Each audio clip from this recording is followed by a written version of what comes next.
Y el tiempo ya es para ustedes 915331851, el teléfono para participar de forma directa en nuestro consultorio fiscal. También pueden optar por la vía del WhatsApp, pueden escribirnos a este número 609-224-716 o enviarnos un audio que las consultas, las preguntas, las dudas se las va a disipar José Antonio Martín Herrera de la Junta de Gobierno del Colegio de Gestores Administrativos de Madrid. José Antonio, hemos escuchado al presidente del Registro de Economistas Asesores Fiscales sobre, pues esa encuesta que recoge la opinión de, cientos que han respondido a esta encuesta, aunque ha sido enviada a miles de expertos sobre el sistema fiscal tributario. A grosso modo, sería un sistema complejo, es decir, susceptible de mejorar en algunos de esos puntos que ha dicho, y también interesante tu valoración sobre esa futura reforma fiscal del Gobierno y, estas últimas medidas. No sé si todo este asunto de la fiscalidad sobre las eléctricas, aquí tendremos que hacer algo, ¿no?, para atajar esta inflación, ¿verdad? ¿Hasta qué punto la fiscalidad puede combatir los precios?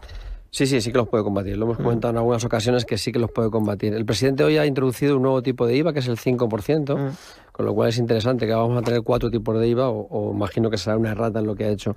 Es muy importante que esta modificación que va a haber en el tipo de IVA para los suministros llegase de verdad a las empresas, porque el problema es que es una reducción que ha tenido solo su efecto los particulares, y en las empresas, sobre todo aquellas que tienen un componente eléctrico muy importante, no han visto en ningún momento una reducción.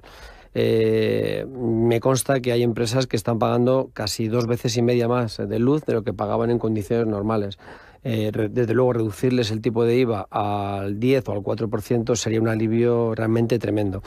En cuanto a lo que me preguntabas sobre este informe, comparto totalmente con el presidente del Registro de Economistas Asesores Fiscales la inseguridad jurídica que tenemos en este país. O sea, tenemos una normativa que se publica y que esa normativa al final se termina modulando por montones de consultas vinculantes, en las cuales al final tienes que ir al detalle para saber si tu caso está dentro o no está dentro, porque según la norma no te queda nada claro.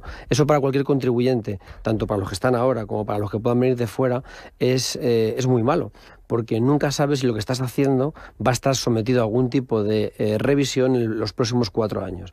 Y trabajar así, tanto para los asesores como para los contribuyentes, es muy complicado. Poner un negocio, invertir, y que dentro de 3 o 4 años te digan que lo que hiciste no es lo correcto, pues puede ser al final el aldabonazo definitivo para que tu negocio tenga que cerrar. Es una rémora que llevamos teniendo en España de hace muchísimos años, en el que se publican las normas y no se les da la suficiente redacción o el detalle que tienen que estar. Es decir, si una cosa es blanca, si es roja, pero se dice que es de un color claro. Entonces, cuando se dice que es de un color claro, ya vienen todas las interpretaciones posibles, y ahí no podemos trabajar. Es muy complicado. Con respecto a lo que se dice de que existe una disparidad de criterios tributarios en muchos impuestos según el territorio, esto es verdad. Yo estoy a favor de la competencia fiscal entre las comunidades, pero es verdad que hay unos mínimos que todo el mundo debería conocer. Es decir, que una cosa que es hecho imponible en una comunidad no puede dejar de serlo en otra. Esto sí que es verdad que hay que aclararlo. Ojalá un día abordemos una reforma realmente integral del sistema tributario que nos permita tener unas bases sólidas, y que luego evidentemente todo estará sometido a los tribunales o lo que pueda existir, pero que no existan cientos de miles de consultas vinculantes que tengan que explicar, porque muchas veces las consultas vinculantes se van haciendo y sobre ellas mismas se van corrigiendo. Es decir, tú puedes buscar un tema y te vas a encontrar que existe un hilo de consultas vinculantes en el que posiblemente la del 2021 no tenga nada que ver con la del 2016, y esto no se puede hacer.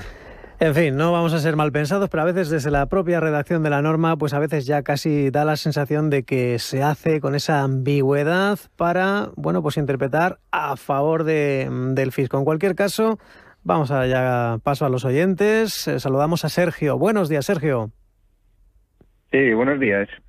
Mire, mi consulta es, en el año 2021 hicimos 2 hermanos una extinción de condominio de unas fincas rústicas. Entonces, a partes iguales. Hicimos escritura, y en el borrador actual del 2022 nos aparecen como pendientes unas transmisiones de fincas rústicas. Quería preguntarle al experto si este tipo de transmisiones con esta forma, con condominio, si se declara o no se declara. porque claro, me pone en pendiente, me lo figura como pendiente y bueno, pues es la duda que me surge. Gracias, Sergio. Al hilo de comentábamos hace gracias. un minuto sobre la extinción de condominio, cada año hay una consulta nueva. A ver, mi criterio es que una extinción de condominio como una liquidación de gananciales en las que cada una de las partes se lleva exactamente su cuota de titularidad no genera ningún tipo de incremento patrimonial, ¿vale? Y por lo tanto, cada uno de los bienes se incorporan a cada uno de esos comuneros o de esas personas que tenían este por indiviso por la fecha y el valor de adquisición original. Evidentemente le aparecen los datos fiscales porque todos los notarios cada vez que se hace una operación con inmuebles lo tienen que reflejar, pero si efectivamente ha habido una extinción de condominio en la que cada uno se ha llevado exactamente su cuota de titularidad y sobre todo que no ha existido compensación económica de uno a otro, ahí todavía no hay alteración patrimonial. Existirá cuando uno de esos condueños venda el inmueble a un tercero, pero por ahora no hay nada que reflejar. Es posible que si no refleja nada en la declaración de la renta pueda recibir un requerimiento en el que le pidan explicaciones. Pues él presenta su escritura de extinción en la que se va a ver que existe una división exacta y sin compensación económica y por lo tanto no tiene que generar incremento patrimonial. Por eso es tan importante el asesoramiento de expertos. 91-533-1851, 609-224-716, 11 y 47 minutos. Consultorio con José Antonio Martín Herrera. Nos escribe un oyente: buenos días. Dice también en 2021, mi suegra y sus 3 hijos vendieron una segunda vivienda. Dice, mi suegra poseía el 50% de propiedad total y el usufructo del otro 50%. Sus hijos el 16,66 cada uno de la nula propiedad. En la declaración de la renta de cada uno de los hijos, además de ese 16,6 de nula propiedad, a la hora de calcular la ganancia patrimonial, pregunta: ¿es necesario tener en cuenta el valor del usufructo tanto para el cálculo de la transmisión como de la adquisición o solo en el de transmisión? Y también, ¿en qué porcentajes? Teniendo en cuenta que mi suegra, en el momento del fallecimiento de su esposo y de la liquidación del IS-SID en 1997, tenía, dice, 63 años. El año pasado, en 2021, en el momento de la venta del inmueble, su edad era de 87. Nos manda un saludo y muchas gracias por la ayuda, Julián. Vale, pues voy a intentar contestar lo más rápido posible. A ver, hay que valorar el valor de transmisión según lo que valga el usufructo y la nuda propiedad en el momento de esa venta. La valoración de un usufructo es una fórmula que es 89 menos la edad del usufructuario. Entonces, según nos dice la consulta, en el momento de la venta, esta persona tenía 87 años. 89 menos 87 sería 2, pero el mínimo en el que se valora el usufructo es el 10%. Con lo cual, en el momento de hacer esa transmisión, se supone que la madre ha debido cobrar el 10% de ese 50% que procedía del padre en concepto de usufructo y su 50% en pleno dominio. Y los hijos lo que tendrán que hacer es valorar la diferencia entre lo que es el usufructo y la nueva propiedad. Es decir, si la madre está declarando un 10%, los hijos tienen que declarar el 90%. Y si son 3, pues tienen que dividirlo entre 3. Es un cálculo un poco complejo, pero básicamente hay que irnos a lo que valía el usufructo en el momento del desmembramiento, es decir, en el momento de la herencia, y lo que vale el usufructo en el momento de la venta. El usufructo es un valor que va perdiendo, así que digamos que va perdiendo valor porque como es una diferencia entre 89 menos la edad del usufructuario y el usufructuario cada vez es más mayor, pues el usufructo va perdiendo valor y el nudo propietario va ganando valor, ¿vale? Así que hay que cogerse escritura original, escritura de venta, calcular esos valores y declararlos. Bien, pues vamos a dar paso a otro oyente. Enrique, ¿cómo está? Buenos días. ¿Qué tal? Buenos días. Muchas gracias por dejarme intervenir. Pues quería consultar que tengo una serie de fondos a través de una gestora y esta gestora me aplica unas bonificaciones en alguno de ellos siempre que mantenga durante un año el número de participaciones, de forma que en alguno de los que tengo es bastante importante porque me devuelve hasta el 70% de las comisiones. Claro, yo no acabo de entender por qué cuando me devuelve ese dinero me lo devuelve con una retención fiscal y tengo que declararlo a Hacienda. No sé, a mí que me parece lógico, si me han cobrado una comisión y me devuelven una parte, pues no sé, o sea, no lo acabo de entender, ¿no? De hecho, bueno, yo ya he hecho la declaración y como los datos de Hacienda me viene como tal, pues bueno, lo he incluido, ¿no? Pero pero ya por 2 años me pasa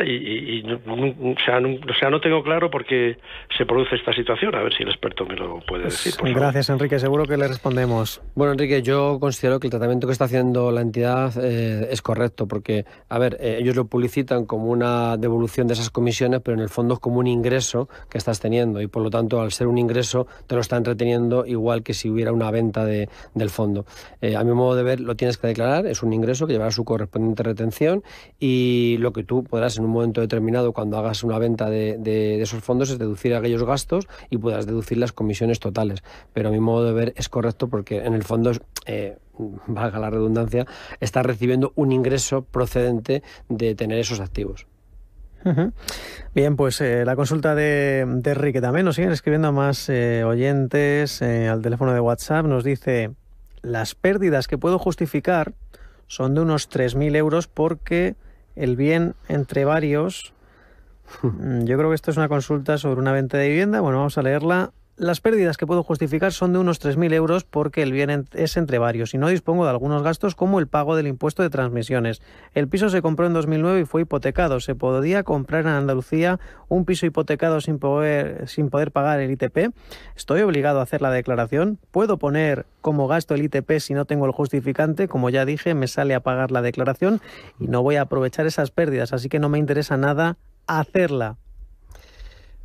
Bueno, vamos a ver.